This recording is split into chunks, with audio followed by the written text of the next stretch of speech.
Fala investidor, fala investidora, como é que vocês estão? Espero que estejam todos muito bem. E nesse vídeo eu vou comentar com vocês um pouco sobre uma empresa que recebeu bastante holofotes nesses últimos tempos, um pouco pelo fato de a cotação ter caído muito e depois por conta de muitas pessoas começarem a perceber que se trata de uma empresa com um ramo bastante interessante de atuação e que pode ser uma boa pagadora de dividendos. Se você não sabe, hoje eu vou falar da Sebav, a Companhia Brasileira de Alumínio, e vou explicar para vocês alguns pontos importantes. Primeiro, quanto que essa empresa ela variou por conta da commodity. Segundo, por que os balanços dela vieram tão apertados e uma lucratividade pequena? Outra, o que pode destravar valor para essa empresa? Bem, esses são alguns dados que eu vou conversar com vocês e, claro, também vou fazer alguma pincelada ali a respeito dos dividendos dessa empresa e explicar o que eu enxergo para ela no longo prazo e se é uma empresa boa para você manter uma carteira previdenciária. Então, se você quer saber tudo isso e muito mais, fica comigo para logo após ver. Então, vamos para o vídeo.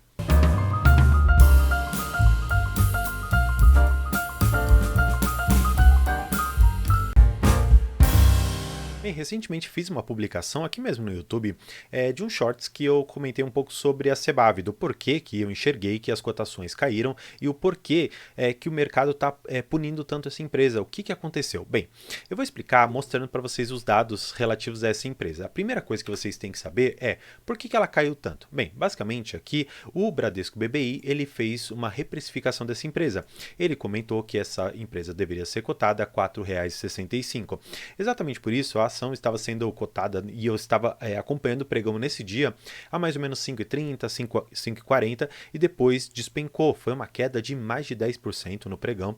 Claro, não encerrou nisso, se eu não me engano, encerrou um pouquinho menor, ficou mais ou menos uns 9,6 de queda, mas ainda assim foi uma expressiva queda neste papel. Tanto é que se você for pegar o gráfico e o fluxo de dinheiro, você vai perceber que houve uma movimentação de dinheiro muito maior. Normalmente essa ação ela negocia 30, 40 milhões por dia e neste dia em específico foram negociados quase 140 milhões de reais, então foi um volume financeiro realmente bastante grande. Agora, o que vocês precisam saber e o porquê que eles efetivamente rebaixaram? Bem, a primeira coisa que você precisa enxergar é o gráfico aqui da cotação do alumínio, que é a commodity que nós temos por detrás dessa própria empresa. Olhando aqui, você pode imaginar que ela está bastante lateralizada, que não mudou muita coisa. Agora, quando você joga para um ano atrás, você vai perceber que desses 2.300 que a gente consegue enxergar aqui, ela já chegou a ser cotada em 2.600. Se você puxar um pouco mais para trás, você percebe que ela já foi cotada ali nos 3.483 reais, basicamente, pela tonelada. Então, olha só que interessante. É uma empresa que, a exemplo do que acontece com o Vale, com o Semin, quando a commodity cai, a cotação consequentemente também vem a cair. Agora, aqui existe um ponto que é bastante importante você saber, que algumas pessoas comentam que os controladores dessa empresa, eles fizeram IPO, eles injetaram bastante dinheiro ali na empresa, fizeram com que a cotação subisse lá para casa dos seus 18 reais e depois começaram a se desfazer das suas ações, vendendo a empresa a qualquer custo, dando de uma certa maneira a entender que os acionistas minoritários foram prejudicados ou até mesmo foram enganados. Bem, eu não sei exatamente o quanto que isso é verdade, quanto que isso foi programado ou não, mas eu sei que por detrás existe ali a Votorantim, então aqui já fica essa informação para você saber se gosta ou não do histórico dessa empresa.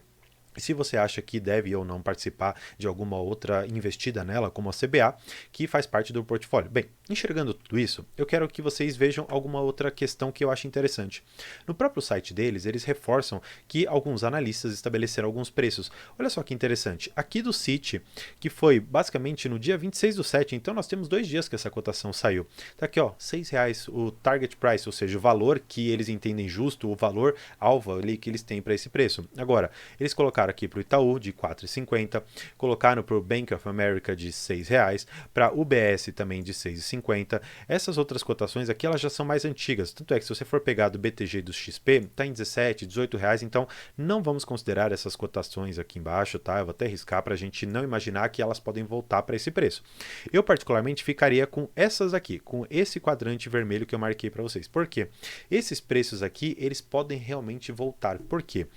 Eu enxergo hoje que a companhia ela tem um gargalo muito importante que você precisa saber. Este gargalo, basicamente, é, claro, relacionado com a commodity, como a gente já sabe, mas você precisa saber também que os custos dessa empresa, os custos de operação dessa empresa estão muito altos e a margem que a empresa consequentemente acaba entregando fica quase que reduzida. E isso é um problema muito grande que você precisa enxergar e eu vou te mostrar aqui. E indo aqui para a tela, você vai poder enxergar basicamente o que eu estou querendo mostrar para vocês. Não se assuste com a quantidade de números, mas eu vou explicar exatamente aqui, então a gente vai conseguir fazer um acompanhamento igual. Então, se você não entende um pouco sobre contabilidade, não entende como analisar isso aqui, eu vou pegar na sua mão para a gente fazer isso aqui junto, tá bom? Vamos lá. Olha só, o que eles colocam aqui? A questão de receita líquida dos produtos vendidos e dos serviços prestados e os custos dos produtos vendidos e serviços prestados. Tá. André, na contabilidade, basicamente como que as coisas elas funcionam? Quando você tem entre parênteses, significa que é negativo, ou seja, que você está subtraindo um determinado valor. Olha só, se você tem como receita, ou seja, aquilo que você vendeu, 1 bilhão 641 milhões e a sua despesa de quase 1 bilhão e 600 e você tem um lucro de apenas aqui 42 milhões, a gente já começa a enxergar onde que está o gargalo dessa empresa. Olhando da outra forma também, aqui na própria consolidada e controlada, você consegue ter essa mesma percepção. Então, não mudou muita coisa, aquele lucro da controlada para a consolidada. O que eu quero que você veja, na verdade, é a questão dos próprios gastos. Anteriormente, se você for pegar aqui em 2022, vou até grifar aqui em cima para você enxergar, 2022, aqui ó, vamos lá, 2022, os gastos eles eram bem menores e o custo do produto vendido era maior. Como eu comentei com vocês, nós temos a commodity, que afeta muito ali o valor do alumínio e também da cotação da empresa e consequentemente o quanto que ela vai gerar de lucro. Agora, qual que é o ponto aqui? Você precisa saber que para a produção do alumínio e para a própria reciclagem você precisa de muita energia.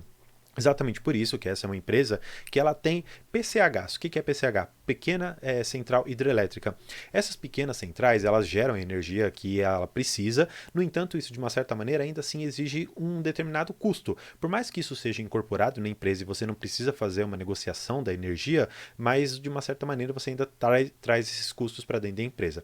Fato é que, enquanto o alumínio estiver nessa margem dos 2.300, nós teremos talvez uma margem bastante comprimida. Se você for pegar, e aí eu gosto de fazer essa conta aqui com vocês, e eu vou pegar dessa primeira que nós fizemos aqui. Se você pegar esses 42, 172, que foi efetivamente o que ela trouxe de lucro, e dividirmos pela receita geral que a empresa trouxe aqui pra gente, você vai extrair quanto que foi a margem desta empresa. Olha, uma margem de 2,5%, ou seja, uma margem muito, muito, muito pequena. Olhando para outros trimestres, eu quero fazer essa mesma conta. Vamos pegar aqui do lado de 2022 para a gente comparar o primeiro trimestre de cada um. Vamos pegar os 459 milhões, 259 mil e vamos dividir por aquele 1 bi 955,70. Então, vamos lá. Olha só a diferença que deu aqui, ó, uma margem de 23%, ou seja, nós temos praticamente 9 vezes mais de margem em relação a um ano e outro. Claro, muito, como eu comentei, pelo fato da commodity estar muito esticada naquela época, na casa dos seus 3 mil e hoje nos 2.300. Mas uma questão que nós precisamos enxergar é que, independentemente de termos um alumínio ou pelo menos uma commodity mais alta naquela época, olha só o gasto. Aqui foi de 1.600 e aqui de 1.500, ou seja, nós aumentamos de um ano para o outro 100 milhões em relação de custo para a produção dos nossos bens aqui dessa empresa. Então, este pode ser um gargalo muito grande. Como eu comentei com vocês, nós temos uma situação bastante complicada. Porque, a exemplo do que acontece com a Irani, que é uma empresa do setor, vamos dizer assim, parecido, e você vai entender por que eu digo parecido, eles têm um custo relacionado às aparas. O que é a apara? A Irani, se você não sabe, ela é uma empresa que faz embalagens. A para são aqueles papéis, aqueles papelões que você descarta, aquelas caixas que você joga fora. E isso, de uma certa maneira, ela consegue retornar para a sua linha de produção.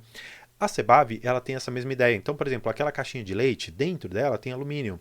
Outras tantas coisas ali também tem alumínio dentro. O que essas duas empresas elas precisam fazer? Elas precisam comprar esse material reciclável e incorporar mais uma vez na sua linha de produção. Só que, por exemplo, para você extrair o lixo que vem junto com isso, para você fazer um processo de reciclagem, você gasta muito mais. Tanto é que se você for pegar, tanto na Sebav como na Irani, quando você pega o produto virgem que você extraiu da natureza e você transforma no produto final, a sua margem é muito maior. Quando você extrai o alumínio do produto reciclável e transforma mais uma vez no seu produto final, a sua margem é muito menor. E se você for pegar os resultados tanto da Irani quanto da Sebav, você vai enxergar que a questão do reciclável ainda é muito importante no balanço de uma e de outra. Agora, o que eu quero mostrar para vocês? Será que uma empresa nesse valor aqui boa para dividendos? Bem, se você enxergar hoje, pagando aqui 9%, você pode imaginar que se trata de uma boa empresa. No entanto, eu quero fazer alguns cálculos aqui com vocês. Olhando aqui para os dividendos dessa empresa, que por mais que seja um histórico bem pequeno, afinal essa empresa não tem nem 5 anos ainda na bolsa, você vai perceber que em 2022 ela pagou 38 centavos, em 2023 já 34. Será que isso aqui vai se repetir, André? Não acredito que isso aqui vai se repetir. Por quê? Quando nós tínhamos um alumínio na casa ali dos 3.300, 3.000, pagar esses 38 centavos, tudo bem.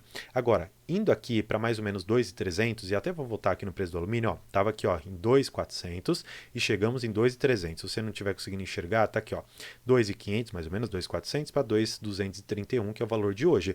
Os especialistas enxergam que o alumínio pode subir um pouco para casa dos 2.300, 2.400 e talvez se estabilize num novo normal. Agora, o que eu acho que você precisa esperar? Eu acredito sinceramente que hoje a empresa ela tem um potencial de pagar os seus 20 até no máximo 25 centavos. Tá, quanto que isso me dá? Se você pegar esses 25 centavos, dividir por R$5, que é o valor que nós temos hoje, você vai ter um dividendo na casa de 5%. Se você esticar um pouquinho, considerar que você comprou num valor um pouco mais baixo, vamos pegar esses 25 centavos e dividir por R$4,75, que eu sei que muitas pessoas acabaram comprando também nesse preço, você vai ter um dividendo de 5,26%. É um bom dividendo? Bem, se você adota, por exemplo, a técnica do Décio-Bazin, que significa que o seu dividendo mínimo esperado é de 6%, não é uma boa empresa. Agora, o que eu acho que você deve analisar, e eu até fiz um comentário no nosso grupo do WhatsApp, que inclusive é o primeiro link aqui da descrição, que você pode entrar lá, conversar com a gente, é tudo gratuito. Eu fiz um comentário bem simples e achei que valeu a pena comentar lá, e acredito que também vale comentar aqui, que é, quando você tem uma carteira com empresas relacionadas a commodity, é natural que haja oscilações de momentos de você ganhar muito dinheiro e momentos de você receber os pingadinhos. Tanto é que se você for pegar resultados de Vale, Petrobras, você vai enxergar que em épocas de commodity mais baixa, você não teve um bom dividendo. Agora, numa época de commodity em alta, você teve dividendos estratosféricos. É só pegar, por exemplo, a Vale, ela foi a maior pagadora de dividendos, não só do Brasil, mas do mundo. Então, olha só o tamanho que nós poderemos chegar, por exemplo, numa CBA, se o commodity, que é o alumínio, subir para patamares maiores, na casa de 2.800, 2.900. Então, enxergando uma situação dessa, eu faço o questionamento para você. Será que empresas de commodity mais cíclicas fazem hoje parte ou fazem sentido dentro da sua carteira de investimentos? Bem, eu já vou antecipar o que eu faria na minha carteira e, na verdade, faço na minha carteira, exatamente seguindo aqui o meu método de investimento, que é exatamente esse o nome do canal, e foi por isso que eu dei esse nome, porque eu sigo um determinado método e não crio outros, vamos dizer assim, braços nesse método para que eu não desfoque aqui do meu objetivo principal, que é alcançar uma carteira que pague bastante dividendos de uma forma recorrente. Lá na frente, quando a minha estratégia ela se consolidar e eu conseguir montar posições, por exemplo, de 30, 40, 50 mil, de uma forma até que rápida em uma determinada empresa, aí eu posso sim mudar a minha estratégia. Enquanto eu não conseguir extrair um dinheiro bom dentro da bolsa de valores, por que eu vou sair dessa estratégia? Ainda que, por exemplo, a CBA ela volte para os seus R$8, R$7, você vai ter o ganho do quê? De mais ou menos o quê? Uns 75%, 80%? Sim, é um baita de um lucro, eu não tenho dúvida disso. Agora, quero te perguntar, num patrimônio de R$2.000, será que isso vai fazer diferença? De R$5.000, será que faz a diferença?